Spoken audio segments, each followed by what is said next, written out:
नर्मदे हर, जय माँ कामाक्षा। गुरुदेव।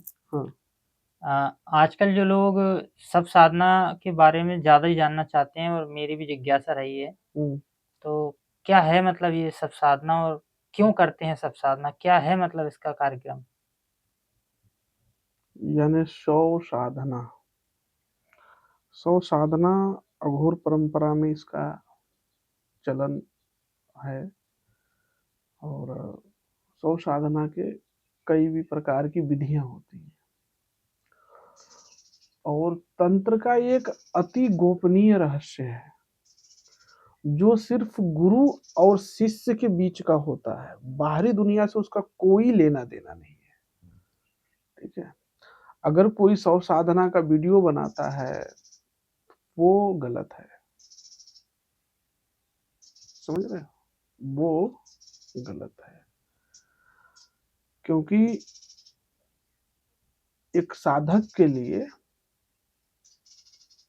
महाकाल संहिता में एक अघोरी साधक के लिए कौल के लिए उन्होंने एक श्लोक दिया है कि वह कैसा होता है। पहले उसे समझो। श्लोक ये है कि अंदर शाक्त बाहर शव, सभा मध्य वैष्णवे, नाना भेष रचंती कौले, विचरंत महितले। यानी इनका मतलब ये है इस श्लोक का कि अंदर में शाक्त, बाहर में शव के जैसा, शिव के जैसा स्वरूप, सभा में वैष्णव महात्मा की तरह आचरण, और नाना भेष यानी इस भूमंडल में नाना प्रकार के भेष धारण करके वो घूमते हैं। जरूरी नहीं है कि वो जटाजूट बढ़ा के साधु के रूप में ही मिले। वो कभी गृहस्थ के रूप में भी पैंट शर्ट पहन के भी बड़े सिद्ध हुए हैं, लोग माने गए हैं। महाराष्ट्र में भी बहुत सारे हुए हैं, अपने बनारस में भी बहुत सारे हुए हैं ऐसे महात्मा जो एक सिंपल रहते थे। उनका रहन सहन कोई साधु का नहीं था, लेकिन वो उच्च कोटि के साधक थे। तो सौ के जो साधक यानी सौ साधना जो है, मतलब ये है कि सौ साधना यानी बहुत सारे आपने वीडियो में देखा होगा, लोगों ने अपना एक लाश पे को सुला दिया, उस पे अपना बैठ कर अपना फोटो वोटो खिंचवा कर अपना वो सब करते हैं। तो ठीक है, मैं अब उसमें तो कुछ नहीं कहूंगा, लेकिन जहां तक मेरी जानकारी है इस अघोर मार्ग में, क्योंकि ये हमारे ही परंपरा की साधना है, और ये साधना कोई तंत्र मंत्र भूत प्रेत पिशाच की नहीं है। ये आत्मा की साधना है, आत्मज्ञान का मार्ग है। या स्वयं की आत्मा से जानोगे तो, या पर आत्मा से यानी प्रेत आत्मा यानी दूसरे की आत्मा, प्रेत आत्मा, पर आत्मा यानी प्रेत आत्मा। ठीक है, दूसरे के आत्मा से भी आप वो जान सकते हो। तो सुनने में आया है कि सब साधना में सब जाग जाता है। अब देखो, साधनाएं तो होती हैं तो वो साधक के साथ घटित अब क्या होंगी, जरूरी नहीं है कि जो घटना मेरे साथ घटी, मैंने वो पुस्तक में लिखा कि ऐसे ऐसे ऐसे सर्प आया, नाग आया, डरावना हाथी आए, भूत प्रेत पिशाच आए। तो ऐसा किसी किसी के साथ हो सकता है, किसी किसी के साथ समय काल परिस्थिति के अनुसार परीक्षाएं होती हैं। समझ गए? जी। जरूरी नहीं है कि उस समय काल के अनुसार जो मतलब घटना घटी, जो पुस्तक लिखी गई है उसी हिसाब से आपको दिखे। इस समय काल परिस्थिति के अनुसार भी कुछ ऐसे दृश्य प्रकट हो सकते हैं जो कि साधक अपना धैर्य खो सकता है, आत्मबल खो सकता है, विश्वास खो सकता है, और वो उसका साइड इफेक्ट बहुत ज्यादा हो सकता है। इसीलिए साधक को पहले तैयारी करनी चाहिए सब साधना की। और ये ज्ञान जो है, ये सिर्फ गुरु शिष्य की योग्यता को देखते हुए ही सौ साधना की दीक्षा देगा, या उसकी विधि या उसका रहस्य बताएगा। अगर उनकी योग्यता नहीं है तो वो उस साधना का रहस्य कभी नहीं खोलेगा। क्योंकि तंत्र का गोपनीय रहना ही उत्तम है।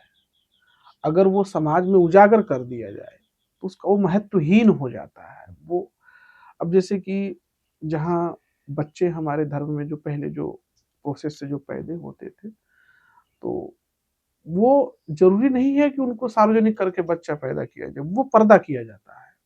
सृष्टि का उत्पत्ति का काम है वो।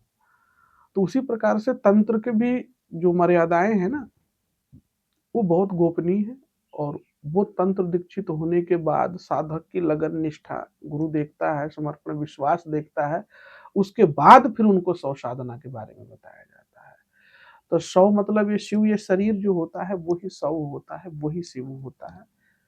और एक जिसमें पंच महाभूत का ये शरीर जो है, इसमें आत्मा रूपी ईश्वर वास करता है।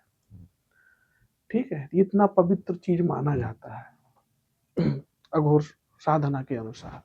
और शमशान भूमि अघोर साधना के अनुसार जो है बहुत ही पवित्र मानी गई है, जहाँ पे पंच महाभूतों का परिवर्तन होता है, जल का जल में, अग्नि का अग्नि में, वायु का वायु में। वहां पे वैराग्य का भी जो है, जो जैसे हमारे मन में अगर लालसाएं हैं कि मैं सिद्धियां प्राप्त करके ये कर लूंगा वो कर लूंगा, लेकिन जब शमशान भूमि में जब जाकर आप बैठोगे ना कभी एकांत होके, तो जब वहां देखोगे कि बड़े बड़े तांत्रिक, राजा, रंक, एसपी, डीएसपी, यंत्री, मंत्री सब वही खाक में मिल रहे हैं। वो सारी जो माहौल होता है, अगर साधक उस उद्देश्य से बैठा है तो निश्चित है कि उसके मन में वैराग्य की उत्पत्ति होती है। और जब वैराग्य की उत्पत्ति होती है, जब वो फिर उनकी जो इच्छाएं होती है, जो वासनाएं होती हैं, वो खत्म हो जाती है। ठीक, फिर वो आत्मज्ञान की ओर, परम सत्य की ओर अग्रसर होते हैं। ये होती है शव साधना, शमशान साधना। और बाकी उसमें बैठने वाले तो भाई भूत भी हैं, तांत्रिक भी हैं, जो अपनी छोटी छोटी वासनाओं की सिद्धियों की पूर्ति के लिए वहां पे आते हैं। तो मैं उनको भी गलत नहीं कहता, जो संसार में नाना प्रकार की समस्याएं होती हैं, वशीकरण होता है, मरण होता है, उच्चाटन होता है, तो वो उद्देश्य से भी वो लोग वहां पे साधना करते हैं। और साधना शमशान में हर प्रकार की समस्या का समाधान हो जाता है। अगर ज्ञानी है, शमशान में गया, तो निश्चित है उसके ऊपर संसार का कोई भी दुख हो, कर्ज हो, लेन हो, देन हो, किसी के शरीर से मोह हो, जो भी कुछ हो, गारंटी के साथ बता रहा हूं कि जब शमशान भूमि में आदमी जब बैठेगा, तो निश्चित है कि जो है वो उस समस्या से उस समय उबर जाएगा, क्योंकि सारा चीज ही खत्म हो रहा है वहां, उसका समाधान मिल जाएगा। ये है शमशान साधना और शव साधना। अगर बाकी जो इसकी जो जानकारियां हैं वो परंपरागत हैं, और वो गुरु शिष्य की भी बीच की बात है, वो ऐसे हर किसी को नहीं बताई जा सकती। और बाकी कुछ लोगों ने अपनी नाना प्रकार की पुस्तकें लिख के रखी है, अपना कुछ लोग उसमें से देख देख के अपना बोलते रहते हैं, जो कि ये वर्जित है। साधना की गोपनीयता कहीं नहीं बोली जाती, सिर्फ गुरु और शिष्य के बीच की ये बात होती है। ठीक है, नर्मदे हर, जय माँ कामाक्षा।